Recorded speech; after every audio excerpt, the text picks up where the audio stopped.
Two readings from queer dystopian fiction. Excerpt from Blackfish City by Sam J. Miller. Chapter 1. Phil. On some level, the diagnosis hadn't been a surprise. Of course he had the breaks.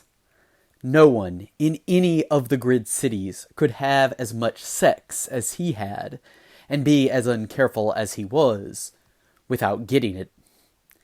And he'd lived in fear for so long, spent so much time imagining his grisly fate. He was shocked, really, to have such a visceral reaction. Tapping his jawbug, Phil whispered, "Play City Without a Map, File 6.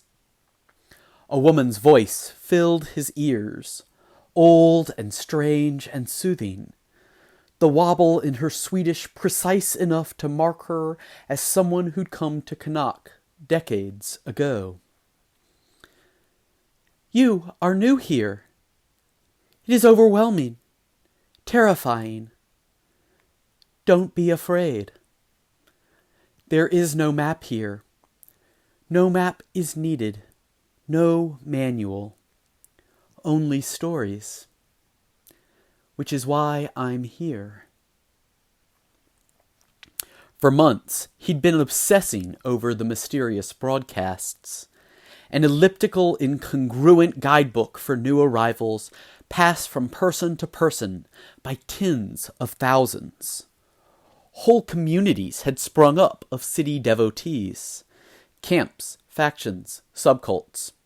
Whoever the author or authors were, they somehow managed to get hundreds of different people to record their gorgeous elliptical instructions for how to make one's way through the tangled labyrinth of his city. Not how to survive. Mere survival wasn't the issue for the author. The audience he or she wrote for spoke to. They knew how to survive. They had been through so much before they came to Canuck. What the author wanted was for them to find happiness, joy, bliss, community. The author's love for their listeners was palpable, beautiful, oozing out of every word. When Phil listened, even though he knew he was not part of the author's intended audience, he felt loved. He felt like he was part of something. And a second reading from Middle Game by Shannon McGuire. Book 5, Science. "Erin, what's wrong?" She laughs brutally. "Everything. You get her back, okay? Be grateful for that. My other half is gone forever, and what he gave me, he took with him when he went. What? I'm the living manifestation of order, Roger. I see chaos everywhere I look. If it's out of place, if it doesn't belong, that's all I can see. I live in a world that can never be harmonious, because the only person who could describe actual order to me is gone." Thus ends the readings. I'm a utopian. I believe a good place, a better, more just world is possible. It's one that's both here and now, and yet also one that we are always anticipating in the future. Alright, to some of you this might come as a surprise. After all, in my last chapel talk, I critiqued that semester's chapel theme of abundance as I embraced, as a feminist killjoy, an abundantly suspicious position. If you've been in my classes, followed me on social media, or read pretty much anything I've ever written, you'll know I'm an abundant critic of texts and ideas that most others might willfully celebrate as utopian. Even if you didn't know any of that, I just read 2 selections from queer dystopian fiction, indicating I love the genre. I've been rereading these books under effective quarantine, what Twitter and Instagram are calling #queerantine.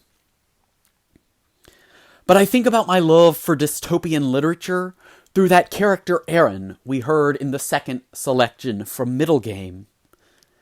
Just as the living manifestation of order, she sees chaos in everything. I'm a utopian, and so I see dystopia everywhere.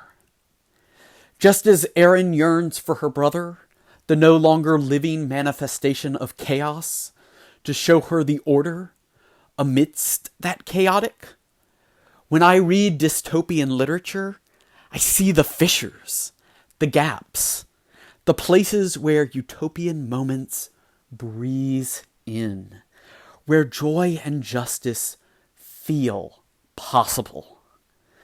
Dystopian literature speaks to the now. These days it really speaks to the now. And it lets me imagine a utopian future. Lets me feel what a utopian here and now could be. I am a critical utopian. This is why I love Sam Miller's Blackfish City. The world it imagines is horrifying.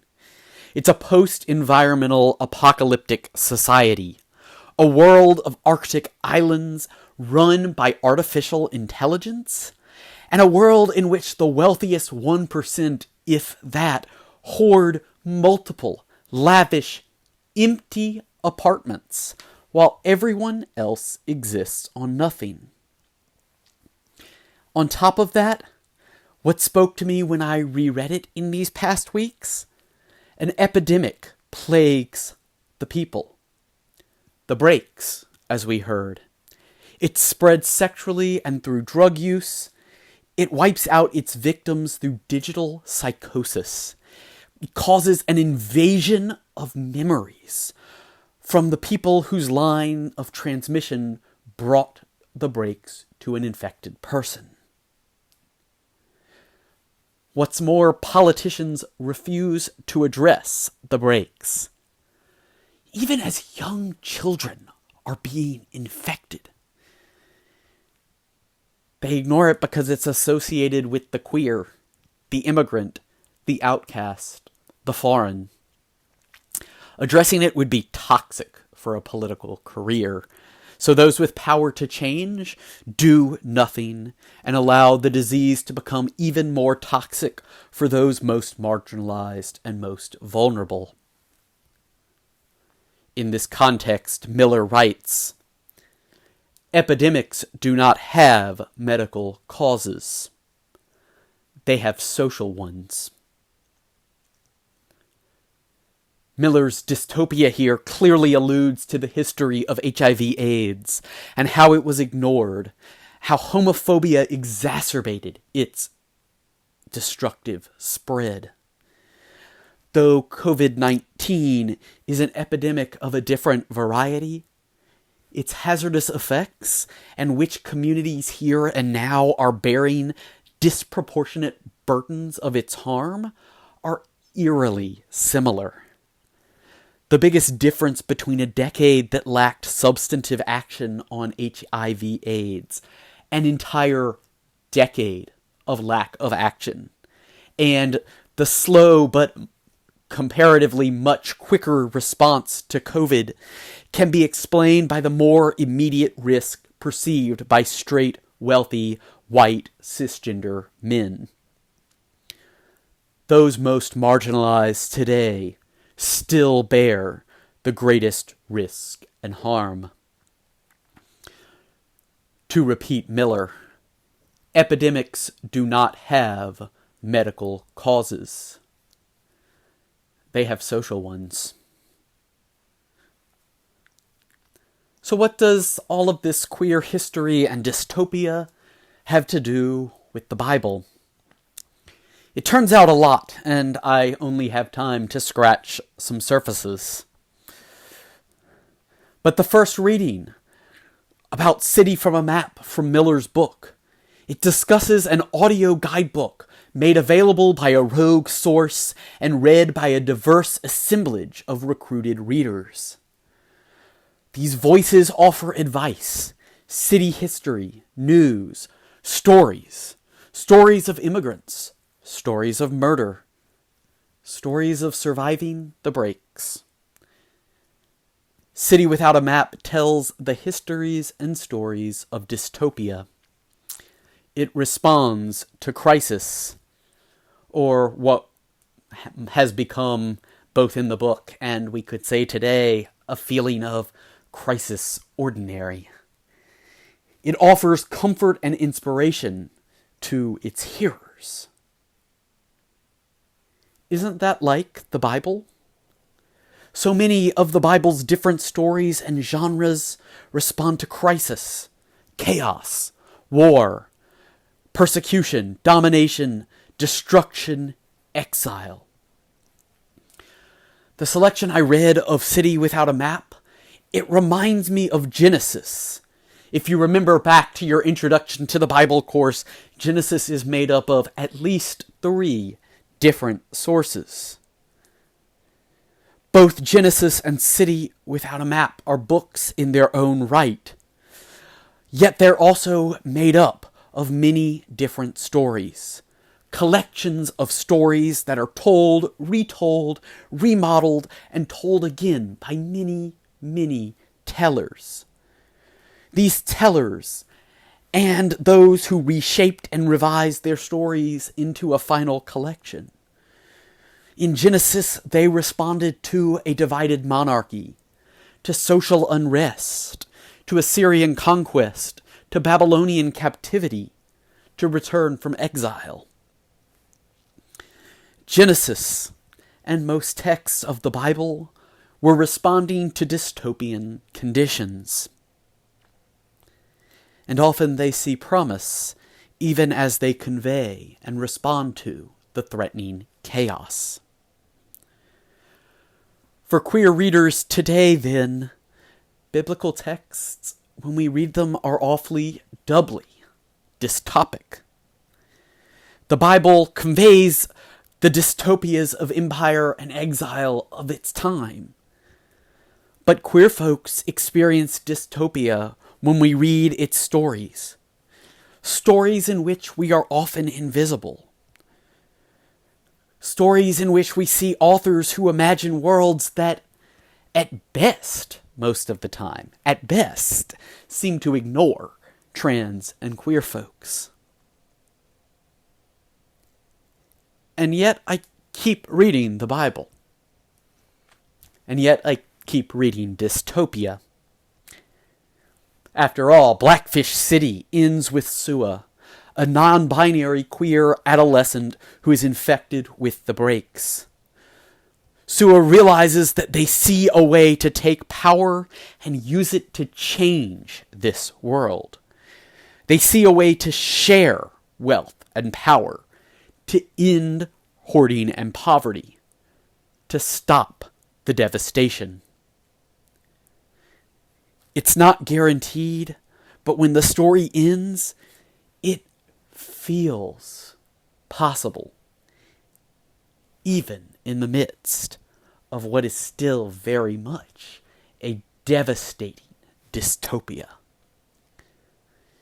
It feels possible in spite, maybe because of, the work left to do. When I read the Bible with these queer dystopias, I'm better able to read against the Bible's grains. It feels possible to write new stories in its gaps, ones that acknowledge the original dystopias to which it responds, even as we update it and make it relevant under new dystopian conditions. Through such dystopias, it feels more than possible to see spaces for critically just and critically queer utopias. Amen.